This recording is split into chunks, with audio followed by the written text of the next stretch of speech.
எல்லாருக்கும் வணக்கம். நான் ஒரு விஷயம் பார்த்தேன். எனக்கு அத சொல்லணுங்கிற ஒரு மனசு ஏக்கமாவே ஒரு 2 நாளா எனக்கு இருந்துட்டே இருக்கு. அத சொல்லணும். ஒரு நான் பார்த்துட்டேன் கண்ணார. அது சோசியல் மீடியால சொல்லலாமா வேணாங்கிறதுலாம் எனக்கு தெரியாது. தப்பா இருந்தா கண்டிப்பா அத பார்க்குற மக்கள் என்ன மன்னிச்சுக்கோங்க. நான் என் பையன் ஹாஸ்டல்ல படிக்கிறான். திருச்சி போயிருந்தேன்.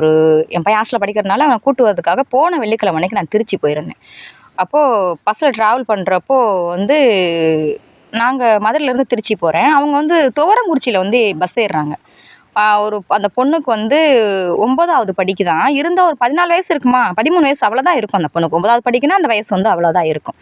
அப்போ என்னன்னா, துவரங்குறிச்சியில ஏறும்போது அவரு பின்னாடி அவருக்கு குறைஞ்சபட்சம் ஒரு 55 வயசு, 60 வயசு இருக்கும் அவருக்கு, அந்த பெரியவருக்கு.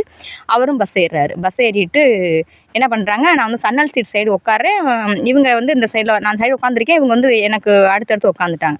உட்காந்து நான் பெருசாக எதுவும் கண்டுக்கல. அவங்களும் திருச்சிக்கு தான் டிக்கெட் எடுக்கிறாங்க. சரின்னு சொல்லிட்டு நான் வாட்டில் நம்ம இங்கேருந்து ட்ராவல் பண்ணுறதானே, எனக்கு சுத்தமாக 2.5 மணி நேரம் ஆகும் நான் திருச்சி போய் இறங்குறதா இருந்தால். சரின்னு சொல்லிட்டு நான் உட்காந்துட்ருக்கேன். கொஞ்சம் பஸ் போயிட்டுருக்கு, மூவ் ஆகி போயிட்டுருக்கப்போ அவர் என்ன பண்ணுறாருன்னா, அந்த பொண்ணுக்கிட்ட ஏதோ நடந்துக்கிறாரு. எனக்கு ஏதோ அந்த கைகளை வைக்கக்கூடாத இடத்துல வைக்கிறாரு. வைக்கிறப்போ அதை நான் பார்க்குறேன். நான் பார்க்குறேன்னா, நான் என்ன நினைக்கிறேன், இந்த பொண்ணுக்கு ஏதோ நடக்குதோ அப்படின்ற மாதிரி ஒரு இதில் பார்க்குறேன். ஆனால் அந்த பொண்ணு அதை ஏற்றுக்குது. அந்த பொண்ணோட மனநிலைமை அங்கே எப்படி இருக்குன்னு சத்தியமாக எனக்கு தெரியவே இல்லை. ஆனால் அந்த பொண்ணுக்கு தெரியுதா இல்லை அவர் தப்பான நேரத்தில் கை வைக்கிறாருங்கிற அந்த பொண்ணுக்கு தெரியுதா தெரியலையான்றது எனக்கு தெரியல. எனக்கு ஒரு ஒரு 5 நிமிஷமாகவே அவர் பண்ணுற எல்லாத்தையும் பார்த்துட்டு அப்போ நானாக கேட்குறேன், அண்ணா நீங்கள் என்ன பண்ணுறீங்கன்னு உங்களுக்கு தெரியுதாண்ணே அப்படின்னு நான் கேட்குறேன். அதுக்கு அவர் சொல்கிறார், நான் என்னம்மா பண்ணுறேன், நீ என்ன எதை பார்த்தப்போ நான் என்ன பண்ணுறேன், அந்த பொண்ணு எனக்கு தெரியும் அப்படின்றாரு. அப்போ நான் சொல்கிறேன், தெரியும் தானே, அவள் சின்ன பொண்ணு, நீங்கள் என்ன பண்ணுறீங்கன்னு உங்களுக்கு தெரியுதா அப்படின்னு கேட்குறேன். அதெல்லாம் ஒன்றும் இல்லைம்மா, நான் என்னம்மா பண்ணேன், நீ வேறு சும்மா இருமா அப்படின்னு சொல்லிட்டு அவர் என்னை ஆள் போட்ஸாக இருக்கார், என்னை அதட்டுறாரு. அதட்டினோடனே சரி அப்படின்ட்டு நான் பேசாமல் இருந்துட்டு அப்புறம் ஒரு 5 நிமிஷம் உட்காந்துருப்போம். அப்போ அந்த பாப்பாவை எனக்கு மனசு கேட்காம நான் கேட்குறேன், பாப்பா நீ எந்த ஊர் அப்படின்னு கேட்கல. அக்கா திருச்சிக்கா, நான் திருச்சியில் எங்கள் அக்கா வீடு இருக்குது, எங்கள் அம்மா அப்பா வேலைக்கு போயிட்டாங்க, என்ன அனுப்பிச்சி விட்ருக்காங்கக்கா, நாங்கள் போகிறேன்னு சொல்லிட்டு கட்டப்பையில் ஏதோ எல்லாம் வச்சுருக்கு அந்த பொண்ணு. சரி அப்படின்னு சொல்லிட்டு அப்போ நான் சொல்கிறேன், பாப்பா அவர் உன்னை எந்த இடத்துல கை வைக்கிறாரு, அவர் என்ன பண்ணுறாரு உனக்கு புரியுதா அப்படின்னு நான் கேட்குறேன். கேட்கும்போது என்ன அவர் ஒன்றும் பண்ணலக்கா, அந்த பொண்ணுக்கிட்ட இருந்து வந்த பதில் என்ன அவர் ஒன்றும் பண்ணலக்கா. சரின்ட்டு அப்போ நான் அந்த பொண்ணுகிட்ட சொல்லுவேன், பாப்பா ஏமாத்துறவன் குற்றவாளி கிடையாது, ஏமாறுற நம்ம தான் குற்றவாளிடாம்மா, பார்த்துக்கோ அப்படின்னு சொல்லிட்டு திரும்ப நான் என்ன பண்ணிட்டேன், கொஞ்சம் கண்ணை மூடி தூங்குற மாதிரி அப்படி சீட்டில் சாஞ்சிக்கிட்டேன். சாஞ்ச உடனே திரும்ப அவர் என்ன பண்ணுறாரு, ஒரு சிட்டையில் கடகடன்னு அவர் ஃபோன் நம்பர் எழுதி அந்த பொண்ணுக்கிட்ட ஃபோன் நம்பர் கொடுத்துட்டாரு. அந்த பொண்ணு வாங்கி கையில் வச்சுக்கிச்சு அந்த ஃபோன் நம்பரை. அப்போது எனக்கு ஒன்றுமே புரிய மாட்டேங்குது, அங்கே அவர் ஐயாவா அப்பாவா இல்லை சொந்தக்காரா, அப்படி இருந்தாலும் கூட இவர் பண்ணுறது தப்பாக இருக்கே, இந்த பொண்ணு எதுவுமே பேச மாட்டேங்குதே, இவங்களை நம்பி நம்ம பக்கத்து சீட்டுக்காரங்கள்ட்ட சொல்லலாமா, 2 பேருமே எதுவுமே நடக்கலை, இந்த அக்கா போய் சொல்கிறாங்கன்னு சொல்லிட்டா போச்சு இல்லை பஸ்ஸுக்குள்ள அப்படின்னு சொல்லிட்டு என்ன பண்ணுறதுன்னு எனக்கு தெரியல. சரின்னு சொல்லிட்டு கொஞ்சம் அப்படியே கண்ணை மூடிட்டு தூங்குற மாதிரி இருந்தோடனே திரும்ப அவர் அதை பண்ணுறாரு. ஒரு 5 நிமிஷம் கழித்து திரும்ப அவர் அது மாதிரி கையை வைக்கக்கூடாத இடத்துல வைக்கிறாரு. திரும்ப அந்த பொண்ணை பார்வைகளே நல்லா இல்லை அங்கே அப்படிங்கிறப்போ எனக்கு ரொம்ப கஷ்டமாக இருக்குது. ஏன்னா நம்ம ஒரு பொண்ணை பெற்றிருக்கோம் இல்லையா, நம்ம ஒரு தாய், 2 குழந்தைக்கு அம்மா. இந்த பொண்ணு 2 லவ்வர்ஸ் வராங்க, லவ் பண்ணுறாங்கன்னு அவங்க நடந்துக்கிட்டாங்கன்னா அது வேறு விதம் இல்லையா, எல்லாரும் அந்த வயசை கடந்து தான் வந்திருக்கும். இவளுக்கு அங்கே என்ன நடக்குதுன்றதே தெரியாத ஒரு வயசாக இருக்குது. ஆனால் அவள் இதை ஏன் ஏற்றுக்கிறா, அந்த பொண்ணோட மனநிலைமை எப்படி இருக்குங்கிறது சத்தியமாக எனக்கு அங்கே தெரியவே இல்லை. இப்போது நீங்கள் கேட்கலாம், இதை ஏன் இப்போ நீ வீடியோவில் உட்காந்து சொல்லிகிட்ருக்க அப்படின்னா, தயவு செஞ்சு நான் சொல்கிறேன், நான் எல்லாரையும் சொல்லலை, நல்லா இருக்கவங்களே நான் சொல்லலை, எல்லாரும் குழந்தைங்கள பாதுகாப்பாக நம்ம பார்த்துக்குறோம், நான் இல்லைன்னு சொல்லலை. என்ன மென்ஷன் பண்ணி தான் நான் சொல்கிறேன், என்ன சொல்கிறேன் அப்படின்னா, ஐயோ நம்ம 200 வேலைக்கு போனால் இன்றைக்கி 200 கிடைக்குமே, இந்த ஆடு மாட்டை பார்த்துட்டா கூட 1 லிட்டர் இன்றைக்கி பால் கிடைக்குமே, நம்ம போனால் ஒரு செலவுக்கு ஆகுமே அப்படியே நினச்சி பசங்களை ஒத்தையில் அனுப்பவே அனுப்பாதீங்க. அதுவும் மெயினாக பொம்பளை பசங்களை ஒத்தையில் அனுப்பவே அனுப்பாதீங்க. அது பசங்களாக இருக்கட்டும் சரி, பையனாக இருக்கட்டும் சரி, யாராக இருக்கட்டும், அவங்களுக்கு குட் டச் பேட் டச் தெரியுது, அவங்களுக்கு எல்லாமே தெரியுதுங்கிறப்ப நம்ம தாய்க்கு கண்டிப்பாக தெரியும், நம்ம பொண்ணு தனியாக போகலாம், நம்ம பையன் தனியாக போகலாங்கிறது நம்மளுக்கு கண்டிப்பாக தெரியும். தெரிஞ்சால் மட்டும் நீங்கள் பசங்களை அனுப்புங்க. தயவு செஞ்சு அது அப்படி தெரிஞ்சால் மட்டும் நீங்கள் பசங்களை அனுப்புங்க. உங்களை கையெடுத்து நான் கும்பிட்டு கேட்டுக்கிறேன். நம்மளுக்கு கஷ்டம்தான், நமக்கு வறுமை தான், நமக்கு எல்லாமே கஷ்டம்தான். நான் எல்லாத்துக்குமே கஷ்டப்படுறேன். சாப்பாடு கூட கஷ்டம்தான். ஆண்டவன் புண்ணியத்தில் ஏதோ போயிட்டுருக்கோம், அவ்வளவுதான்.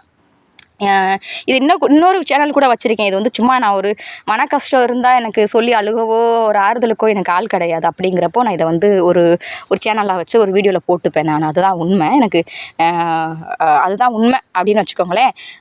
இதை வந்து நான் சொல்லணும், எனக்கு சொல்லணுன்ற ஒரு ஏக்கம் இருந்துச்சு. ஏன் அப்படின்னா, என்ன மாதிரி பொண்ணுங்க நம்ம அப்படி தான் தப்பு பண்ணுறோம். என்னென்னா, ஐயோ ஒரு 200 வேலைக்கு போனால் சம்பளம் கிடைக்குமே, 300 வேலைக்கு போனால் சம்பளம் கிடைக்குமே, பாப்பா நீ பசு தானே பாப்பா, அங்கே போய் இறங்க பாப்பா அப்படின்லாம் நம்ம சொல்லவே கூடாது.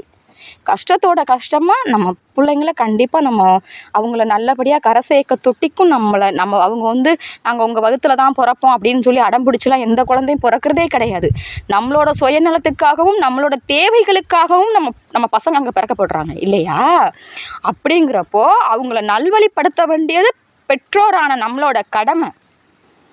நம்மளோட வாழ்க்கை முடிஞ்சு போச்சு, அவ்வளோதான். நம்மளோட வாழ்க்கை முடிஞ்சு போச்சு. நீ என்னத்தை போய் நம்ம வாழ்ந்து இது பண்ணி, அதெல்லாம் வேஸ்ட்டு.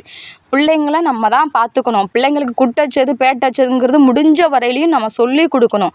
உங்களுக்கு ரொம்ப நம்பிக்கையானவங்களா இருக்காங்களா, இவங்க நல்லவங்கன்னு தெரியுறாங்களா, பசங்களை அனுப்புங்க. அது கூட நான் வேணான்னு தான் சொல்லுவேன். அந்த அளவுக்கு கூட நீங்கள் தயவு செஞ்சு அனுப்பாதீங்க. இந்த 2 நாளாக நான் இப்போ ஒரு 3 நாளாச்சு என் பையன் வீட்டுக்கு வந்து. அப்படி இருந்துமே என்னால் அதை மறக்கவே முடியல.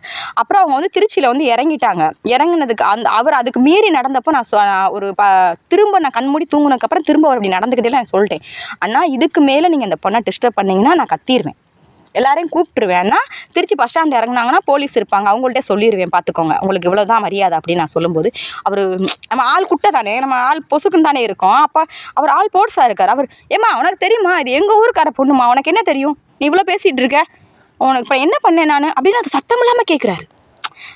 ஒரு அடுத்தவங்களை கேட்காத அளவுக்கு கேட்குறாரு. நான் சொல்லிட்டேன், அண்ணா இவ உங்கள் பொண்ணு மாதிரி, நீங்கள் எங்கே என்ன எப்படி கை வைக்கிறீங்க, அவங்ககிட்ட எப்படி நடந்துக்கிறீங்கிறது எனக்கு நான் பார்க்குறேன்னா அது அந்த பொண்ணு ஏற்றுக்குது. அது என்னங்கிறது எனக்கு தெரியல.